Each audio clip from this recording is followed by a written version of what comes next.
The UFC, I'd like to think the UFC would be better off if Merab was no longer the champion. The reason being is from a market ability standpoint, Merab isn't necessarily the biggest star. Um, on top of that, his fighting style isn't one that is going to draw a lot of eyes to his fights. But he also is one of the fighters that I genuinely believe have some of the biggest red flags, um, you know, from a champion that's unmanageable standpoint. This is a guy who does a lot of uncharacteristic things outside of the octagon. Most recently, just broke his right toe. Just broke his right pinky toe. And this is a few weeks shy away from his bantamweight championship fight against a guy like Sean O'Malley. Now, hear me out. I'm not one for fighters making excuses leading up to the fight. My thought process is if you step foot in the octagon, you're healthy enough to compete.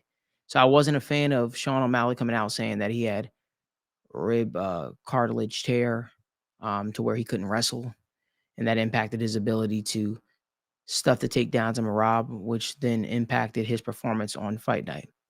That all being said, I firmly believed it going into the fight. I firmly believe it before the injury, and I still believe even now. Even now, it's more prevalent. I think Sean O'Malley has a very real chance to knock off Merab Dvalishvili here. However, this ain't even about that. This is about when are fighters going to get smarter about the way that they're handling their business outside of the octagon. There's no reason, few weeks shy of you defending your bantamweight championship fight, you're breaking your pinky toe and you're posting it on social media.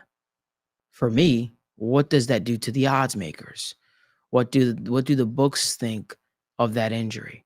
What does that do for the ability to sell the fight? This is the type of stuff that I'm talking about.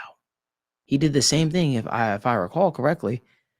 If it wasn't the Umar fight, it was the Sean O'Malley fight last time out. It's like injuries happen, but when are you going to keep those things in house? It really does affect the ability to sell the fight.